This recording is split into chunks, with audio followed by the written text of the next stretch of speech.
안녕하세요. 4월 2일 금요일 매일 기도회 시작하기로 하겠습니다. 우리 다 같이 사도신경으로 하나님께 신앙을 고백하시겠습니다. 전능하사 천지를 만드신 하나님 아버지를 내가 믿사오며 그 외아들 우리 주 예수 그리스도를 믿사오니 이는 성령으로 잉태하사 동정녀 마리아에게 나시고 본디오 빌라도에게 고난을 받으사 십자가에 못 박혀 죽으시고 장사한 지 사흘 만에 죽은 자 가운데서 다시 살아나시며 하늘에 오르사 전능하신 하나님 우편에 앉아 계시다가 저리로서 산 자와 죽은 자를 심판하러 오시리라. 성령을 믿사오며 거룩한 공예와 성도가 서로 교통하는 것과 죄를 사하여 주시는 것과 몸이 다시 사는 것과 영원히 사는 것을 믿사옵나이다. 아멘. 우리 오늘 하나님께서 저희들에게 주시는 말씀은 신약 성경 고린도전서 15장 1절에서 35절, 34절 말씀입니다. 고린도전서 15장 1절에서 34절인데 너무 긴 내용이니까 제가 17절에서 22절까지 말씀을 봉독하겠습니다. 고린도전서 1절에서 15장 1절에서 34절인데 너무 긴 내용이니까 그 중에 아주 중요한 부분만 뽑아서 17절에서 23절까지 말씀드리겠습니다. 봉독합니다. 그리스도께서 다시 살아나신 일이 없으면 너희의 믿음도 헛되고 너희가 여전히 죄 가운데 있을 것이요 또한 그리스도 안에서 잠자는 자도 망하였으리니 만일 그리스도 안에서 우리가 바라는 것이 다만 이 세상의 삶뿐이면 모든 사람 가운데 우리가 더욱 불쌍한 자이리라. 그러나 이제 그리스도께서 죽은 자 가운데서 다시 살아나사 잠자는 자들의 첫 열매가 되셨도다. 사망이 한 사람으로 말미암았으니 죽은 자의 부활도 한 사람으로 말미암는도다. 아담 안에서 모든 사람이 죽은 것 같이 그리스도 안에서 모든 사람이 삶을 얻으리라. 그러나 각각 자기 차례대로 되느니 먼저는 첫 열매인 그리스도요 다음에는 그가 강림하실 때에 그리스도에게 속한 자요. 아멘. 오늘 말씀의 내용이 부활 신앙이 중요한 이유, 부활 신앙이 중요한 이유에 대해서 오늘 말씀을 토대로, 그러니까 전체적인 내용은 15장 1절에서 34절의 내용입니다.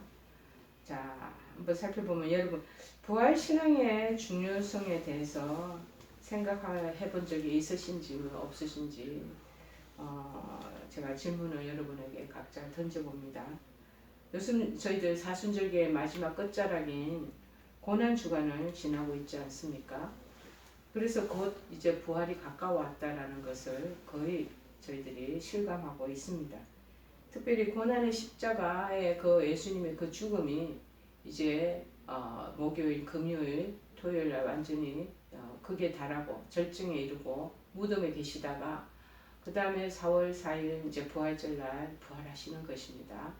지금 이제 죽음의 그 십자가에 박히기 위해서 못 박히기 위해서 이제 한 걸음 한 걸음 나아가시는 그 과정 속에 저희들 지금 있습니다. 십자가에서 마침내 죽음을 맞이하신 예수님의 고난과 그래서 희생과 헌신과 그 사랑, 그 구원의 그 놀라운 은총들을 생각하고 지내는 이 마지막 끝자락이 되기를 바랍니다. 여러분, 이 고난주간이 지나면 바로 이제 부활절이죠. 4월 4일이 부활절이니까 저희들 이제 병원교회도 오랜 동안 러비에서 3층 로비에서 아주 부활절 행사를 크게 했습니다. 그래서 작년에는 그런데 부활절 2월 28일경부터 저희들이 예배를 드릴 수가 없어서 부활절 예배도 올릴 수도 없었고 올해도 역시 2년째인데 드릴 수 없는 형편이라 참 안타깝기만 합니다. 매년 이제 로비에서 부활절 행사를 치르렀던 것이 일성사였는데요. 내년 행사였는데 이제 그것이 그냥 아스라엘 추억거리가 되어버리고 말았다니까 마음이 좀 아쉬운 마음이 또 헛헛한 마음이 많이 있습니다. 특별히 이때 오비에서 부활절 행사를 치르게 될 때 예배드리면 많은 한우들이 한 120명까지 어떤 분들은 그렇게 많이 모였습니다. 심대체 예배에 참석하시고자 해서 내려오시는 분도 있고요. 그 다음에 뭐 휠체어를 타고 기꺼이 오시는 분들도 있으시고, 그 다음에 링그에 다른 그 볼대를 들고 오시는 분들, 뭐 다양한 분들이 내려오시죠. 그리고 끝나고 나면 저희들이 떡을 전부 다 아니면은 계란을 다 대접해서 올려 보내드리고, 병동마다 전부 다 저희들이 계란을 나눠드리고 그랬던 것이 자꾸 생각이 납니다. 오늘 저희들이 부활절 그 떡은 나누지 못하지만 이제 계란을 각 부서마다 코로나로 인해서 힘들어하시는 그런 그 간호사 선생님들이나 의료진들 일부 다는 못 드리고, 그 다음 문진센터 3층 현관에 들어올 때 그분들 일하시고 계시는 분들, 5층에서 또 엘리베이터 문 열 때마다 점검하고 계시는 분, 이런 분들은 우리가 아차 잘못하면 그냥 소홀해서 지나가기 쉬운 그런 일하시는 분들이시죠. 그런데 병원의 그 감염을 예방하기 위해서 얼마나 애를 쓰십니까, 그렇죠? 그래서 저희들이 보안대랑 그 경비 안내하시는 분들 다 일일이 그렇게 그늘진 데서 그렇게 일하시고 계시는 분들을 찾아뵙고 그렇게 계란을 나눠드리고자 그렇게 합니다.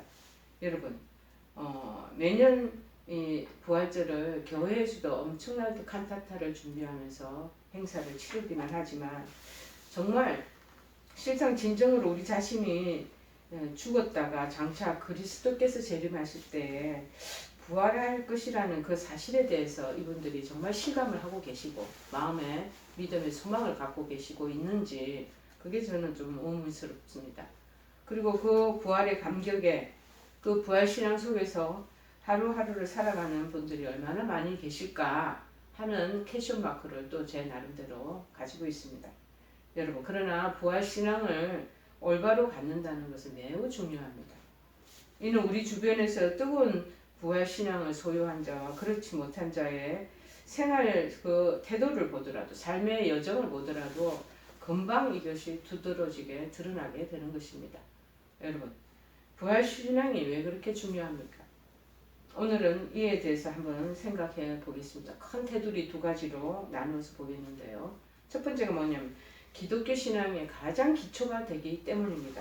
오늘 말씀이 나오는 내용 중에서 17절에 그렇게 나오죠. 그리스도께서 다시 살아나신 일이 없으면 너희의 믿음도 헛되고 너희가 여전히 죄 가운데 있을 것이요. 또한 그리스도 안에서 믿는다고 해도 잠자는 자도 다 망한다는 거예요. 그래서 그리스도 안에서 우리가 바라는 것이 다만 이 세상의 삶뿐이라면 그것이 너희들이 너무 불쌍한 일이다 라고 19절에는 말하고 있습니다. 우리가 믿는 이 기독교가 예수님이 죽음으로만 끝이 난다면 그거같이 허무하고 그거같이 정말 불쌍한 일이 어디 있겠습니까? 그런데 3일 만에 죽음과 사망과 그 무덤의 권세를 깨뜨리시고 부활하시고 다시 살아나셨다라는 그 놀라운 사실이 저희들에게 굉장히 큰 희망과 무엇보다도 영원히 죽지 않는다는 우리 안에 그 소망을 불러일으키는 그런 큰 쟁점이 되기 때문입니다. 여러분, 이 기독교 신앙의 가장 기초는 부활신앙인 것입니다. 부활신앙을 제외한 기독교 신앙은 전부 이단입니다. 가짜입니다. 믿지 않는 것이 오히려 더 나을지도 모르는 것입니다. 어떤 사람들은 예수님의 도덕적 교훈들이 매우 유익하다고 생각하면서 그리스도께서 십자가에 달려 돌아가시고 장사되었다가 3일 만에 부활하신 사실, 이 그렇게 중요한 것으로 생각지 않는 분들이 있습니다. 그 사실을 또한 믿기를 꺼려한다고 얘기하고 있습니다. 여러분, 이 부활신앙에 대해서 많은 사람들이 크게 세 가지 반응을 보입니다. 부활에 대해서 부인하는 사람들이 있고요. 그 다음에 부활한 그 사실에 대해서 50%만 믿는 사람, 의심의 마음을 가지고 믿는 사람. 세 번째 사람은 그 다음 모든 그 부활의 그 상황을 적극적으로 수긍하고 받아들이면서 그것을 또 고대하고 가시는 분들, 이렇게 크게 세 부류로 반응을 보이고 있습니다. 여러분, 어떤 사람들은요, 그리스도께서 부활하신 것이 우리 성도들에게 어떤 의미를 주는지에 대해서 정확히 알지를 못합니다. 교회에 계시는 분들도 마찬가지일 것입니다. 자, 그러나 그리스도께서 부활하셨다는 이 사실은 기독교의 모든 정말 진리 중에서도 가장 으뜸이 되고 가장 중요한 것입니다. 그래서 사도행전 4장 33절에 이렇게 적혀 있습니다. 사도들이 큰 권능으로 주 예수의 부활을 증언하니 무리가 큰 은혜를 받았다 라고 말하고 있고요. 사도행전 5장 30절 32절에는 이렇게 기록되어 있습니다. 너희가 나무에 달아 죽인 예수를 우리 조상의 하나님이 살리시고 이스라엘에게 회개함과 제사함을 주시려고 그를 오른손으로 높이사 임금과 구주로 삼으셨느니라. 우리는 이 일의 증인이요 하나님이 자기에게 순종하는 사람들에게 주신 성령도 그러하니라 하더라. 여러분, 그리스도의 부활은 예수님께서 죄인을 구원하시기 위해 이 땅에 오신 구주이심을 증명하는 것입니다. 또한 그 사실을 믿는 성도들도 똑같이 예수님과 함께 부활해서 영생을 얻게 되는 것임을 보여주고 있다는 것입니다. 또한 인간에게는 내세가 있다는 것, 영적 세계가 있다는 것을 증명해 보여주는 것과 똑같습니다. 보통 인간 세계는요, 세상 사람들은요, 눈에 보이는 것, 손에 잡히는 것, 가시적인 것에만 모든 것에 기준을 두고 그것이 팩트라고 얘기를 합니다. 그러나 영적인 이 세계를 알고 하나님의 비가시적인 하늘나라의 세계를 이 비밀스러운 것을 아는 분들은, 진리를 아는 분들은요, 보이지 않는, 그러나 이 내세가 있다라는, 영생의 그 세계가 있다라는 것을 믿음으로 받아들이고 있습니다. 그것도 큰 은혜죠. 그리고 그리스도께서 자신을 믿는 자에게 영생을 주시겠다는 그 약속이 true, 진리고 진실이다 라는 것을 입증하게 되는 것입니다. 또한 그를 믿는 자는 모두 제사함을 받고 영원한 사망에 처해지지 않는다는 것도 사실임을 증거하는 것이 바로 이 부활에 대한 사건입니다. 이처럼 기독교 신앙의 내용이 모두가 이 그리스도의 부활과 굉장히 상호 밀접하게 다 이게 커넥션 되어 있고 연결이 되어 있다는 것입니다. 따라서 부활신앙을 올바로 가진 자를 참 성도라고 할 수 있는 것이죠. 부활을 믿지 않는 자는 믿기는 믿지만 난 부활을 못 믿어 하는 사람들은요, 기독교 진리 전부를 믿지 않는 것과 다를 바가 없다는 것입니다. 이처럼 부활신앙은 기독교 신앙의 가장 기초가 근본이 되고 그 다음에 굉장히 중요하고 그 다음에 우선순위가 된다는 것, 절대 없어서는 안 되는 든든한 반석과 같다라는 것을 우리가 알아야 할 것입니다. 두 번째, 우리가 이 부활에 대한 것이 왜 그렇게 중요하냐? 우리 성도의 신앙생활의 활력소가 되기 때문입니다. 여러분, 병중에 여러분이 입원하고 치료받고 수술 후에 회복을 기다리고 계시지만 여러분의 지금 육체가 굉장히 한계가 있음을 절절히 깨달으실 것입니다. 그리고 좀 연세가 있으시고 그러면 지금 점차적으로 지금 모든 삶을 마무리하는 그 시점에 있는 분도 있으실 것입니다. 그런데 여러분, 부활이 없다고 그러면 내 지금 죽음의 이 마지막 끝자락이 끝이구나, 아무것도 없고 나는 이제 캄캄한 어두움의 나락에 떨어지겠구나 라고 생각을 한다면 얼마나 불행하시겠습니까? 그런데 우리가 죽음 이후에 예수 그리스도의 재림 오심과 동시에 우리도 같이 십자가에서 죽으심과 같이 죽으심에서 부활하신 것처럼 우리도 같이 부활한다라고 성경은 묵묵히 여기서 밝히고 있는 것입니다. 여러분, 사도 바울이 세상적으로 볼 때 그렇게 자랑스럽게 여기던 것이 자기의 학문이고 바울의 그 지식이었고 그리고 가문의 그 명예였고 그 다음에 가지고 있었던 경제적인 그 여러 가지 풍성함이었습니다. 그런데 저 자랑스럽게 프라우드하게 생각하던 것을 예수님을 영접하는, 예수님을 만난 후에는 다 그것을 배설물로 여길 수 있었던 것은 바로 뭐 때문인 줄 아세요? 바로 부활신앙의 확신을 가지고 있었기 때문인 줄 믿습니다. 그래서 빌립보서 4장 3장 8절에는 이렇게 그가 밝히고 있습니다. 또한 모든 것을 해로 여김은 내 주 예수 그리스도를 아는 지식이 가장 고상하기 때문에 내가 가지고 있던 그 학문, 지식, 그 모든 총명함, 여러 가지 내가 가지고 있던 명예, 신분, 아무것도 아니라는 거예요. 그거는 정말 똥과 같다라고 얘기를 하는 거죠.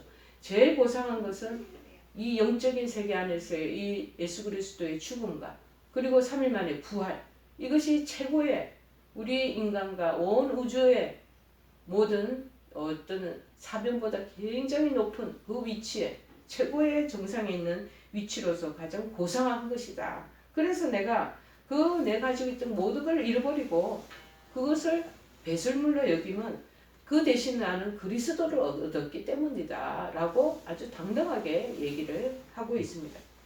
또한 사도 바울이요, 왜 때문에 그렇게 모든 걸 잃어버렸지만 또 박해를 그렇게 많이 받았지 않습니까? 그런데 그 박해를 견디면서 죽음이 생명이 왔다 갔다 하는 상황 속에서도 그거를 각오하고 오로지 복음 전파하면 전력할 수 있었던 것도 바로 뭐 때문인 줄 아십니까? 바로 부활신앙 때문이라는 거죠. 이것을 지금 내가 죽음에 다다른다 할지라도 지금 힘들고 어려운 사람은 내가 지금 전해야 된다. 영혼들에게 이거 전달해야 된다. 그래야지 나는 지금 영생의 그 소망을 분명히 부활의 영광을 나도 얻겠지만 이분들 그렇게 해서 정말 보잘것없이 비루하게 지옥불에 심판길에 떨어진다는 것은 너무나 가혹한 일이다. 도와줘야 된다. 라고 생각을 했기에 엄청난 그 고상한 하늘 주시는 영적인 그 통달함이 그 깨달음이 있었기 때문에 자기가 당하는 지금 이 고문과 박해와 여러 가지 핍박과 그런 것들을 우습게 여기면서 굉장히 목숨을 내놓으면서도 오로지 헌신하게 되잖아요. 여러분, 그래서 29절에서 34절에는 15장 29절 34절에 이렇게 말합니다. 만일 죽은 자들이 도저히 살아나지 못하면 죽은 자들을 위하여 세례를 받는 자들이 무엇을 하겠느냐? 어찌하여 그들을 위하여 세례를 받느냐? 세례 받는 게 뭐냐고. 아무런 쓸데가 없다는 거죠. 또 어찌하여 우리가 언제나 위험을 무릅쓰면서 이렇게 하겠느냐? 형제들아, 내가 그리스도에서 우리 주 안에서 가진 바 너희에 대한 나의 자랑을 두고 선언하노니 나는 날마다 죽노라. 나는 nothing, 아무것도 아니라는 거야. 난 죽어도 좋다라는 거야. 왜? 내가 죽으면 정말 천국에 들어가고 그리고 마침내는 부활의 그 영광에 참여할 수 있기 때문에 지금 살아있는 이 한 목숨 그게 아무것도 아니라고 아주 단언하고 있습니다. 내가 사람의 방법으로 에베소에서 맹수와 더불어 싸웠다면 내게 무슨 유익이 있으리요? 사자와 내가 싸웠다면 무슨 유익이 있겠느냐? 죽은 자가 다시 살아나지 못한다면 내가 내일 죽을 터이네 묶어 마시자 그렇게 하겠지 않겠느냐? 그래서 속지 말라. 악한 동무들은 선한 행실을 더럽히나니 차라리 깨어서 의를 행하고 죄를 짓지 말라. 하나님을 알지 못하는 자가 있기로 내가 너희를 부끄럽게 하기 위하여 말하노라. 그렇게 말합니다. 이처럼 부활신앙을 소유한 사람들은요. 그의 소망을 이 세상에 두지 않습니다. 이 세상은 잠깐 지나가는 안개와 바람 같은 거예요. 잡혀지지도 않아요. 반짝이 있다가 싹 사라져버리는 거예요. 자, 그 소망을 어디에 두고 있냐? 하늘에 두고 있기 때문에 이 세상에 어떤 것도 부러워하지 않습니다. 이 세상에 어떤 환난과 고난 두려워하지 않습니다. 그러나 부활신앙을 소유하지 못한 사람은 어떤 줄 아세요? 그의 소망을 항상 이 땅에 이 세상에 두고 있기 때문에 제약된 세상과 자꾸 쉽게 타협합니다. 그리고 때로는 인생길에 시련과 질고와 환난이 있으면 곧 넘어지고 좌절합니다. 내가 왜 이 땅에 살고 있는 이거 지금 현재가 이거 진짜고 이것이 다라고 이게 완벽한 목적이라고 생각하기 때문에 이게 흔들리니까 나도 같이 흔들리고 그래서 자살을 하게 되는 것이죠. 목숨을 잃는 사람들이 그렇게 있는 것이죠. 또한 또 어떤 분들은요. 부활신앙으로 인해 현재 생활에 또 충실하지 못한 사람이 있습니다. 그래서 모든 것을 내세지향적으로 살게 되기 때문에 이런 분들도 좀 자제해야 한다고 말하는 신학자들도 있습니다. 여러분, 현재 생활에 충실치 못하게 하는 것은 부활신앙 자체가 아닌 것입니다. 좀 이따가 내가 이렇게 살다가 이렇게 한가하게 놀고 유유자적하게 놀다가 뭐 죽음을 맞이하면 나 언제 부활될 것인데 뭐 때문에 이렇게 살아 하면서 게으름을 피우고 현세에 도피적인 신앙관을 가지는 분이 있습니다. 여러분, 건강한 기독교 신앙관이 결코 그것은 아닙니다. 주님은 결코 그것을 원하지 않으십니다. 부활신앙은요, 현재 우리가 살아가는 생활과 절대 무관한 것이 아닙니다. 다 연결되어 있습니다. 왜냐하면 현재 신앙생활의 여부에 따라 부활의 때에 얻게 될 영감이 바로 결정되는 밀접한 연관성이 있다는 거예요. 네가 어떻게 살았느냐, 네가 어떻게 신앙생활을 했느냐가 나중에 우리가 주님 앞에 갔을 때 그 앞에서 다 카운트 된다는 거예요. 그것이 바로 다 평가가 된다는 거죠. 우리가 시험을 치르는데 공부해가지고 좋은 성적이 나오는 것처럼 그런 유사한 것과 같이 연결해서 생각을 해보시면 훨씬 이해가 빠르실 것입니다. 시험 공부를 하고 여기 와서 최선의 노력을 다 해야지 좋은 결과가 아웃컴이 나올 거 아닙니까? 똑같은 원리입니다. 현재 신앙생활에 또 삶의 여정에 내가 충실하게 하나님 뜻대로 잘 살아내야지 그 부분에 대한 하나님께서 마지막 날에 결산하는 때가 온다고 성경은 말하고 있습니다. 그렇기 때문에 오히려 부활신앙은요, 현재 생활에 확실한 목표를 가지라는 거예요. 그리고 신앙생활에 무엇보다도 가장 힘있는 활력소가 되고 무엇보다도 이것이 바로 우리의 삶의 원동력이 된다는 것입니다. 제가 지금 이 전하고 이 사역들을 해나가는데 만약에 부활신앙이 앞으로 하나님이 우리에게 오실 그 마지막 카운팅 하시는 카운팅이 없다면 저 그냥 뭐라고 이렇게 열심히 하겠습니까?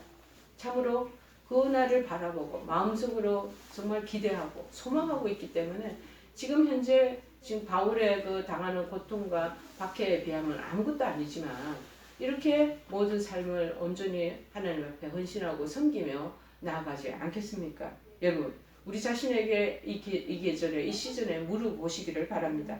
나는 진정 부활신앙을 소유하고 있는가? 혹 부활에 대한 소망이 없이 지나치게 내가 현재의 삶에만 얽매여 있어서 그렇게 살아가고 있지 않는가?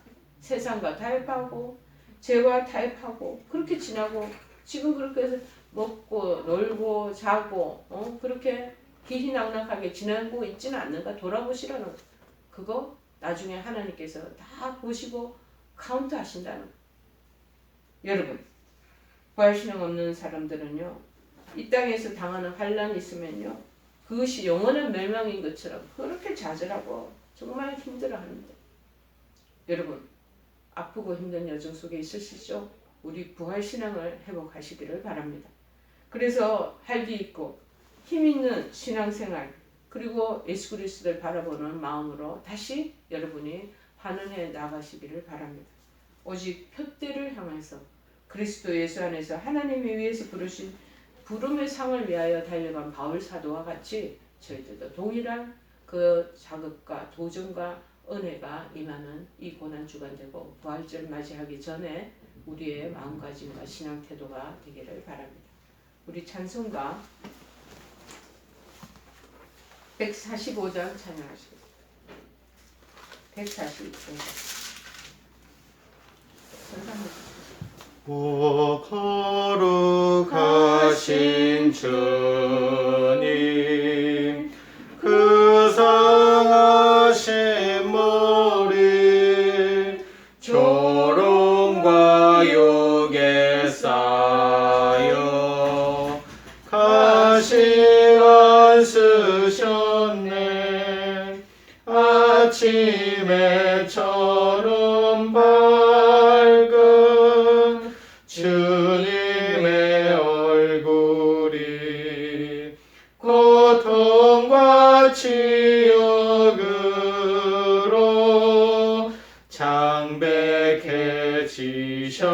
장백해지셨네 주 당하신 그 고난 죄인이 아니라 내 지은 죄로 인해 주 영벌 받았네 내 주여 비옵나니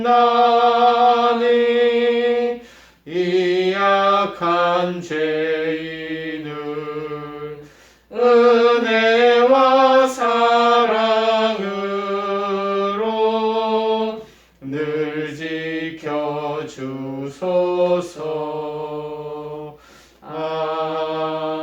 아멘. 우리 다 같이 주기도문으로 기도에 마치기로 하겠습니다. 하늘에 계신 우리 아버지여 이름이 거룩히 여김을 받으시오며 나라의 마옵시며 뜻이 하늘에서 이룬 것 같이 땅에서도 이루어지이다. 오늘날 우리에게 일용할 양식을 주옵시고 우리가 우리에게 죄 지은 자를 사하여 준 것 같이 우리의 죄를 사하여 주옵시고 우리를 시험에 들게 하지 마옵시고 다만 악에서 구하옵소서. 대개 나라와 권세와 영광이 아버지께 영원히 있사옵나이다. 아멘.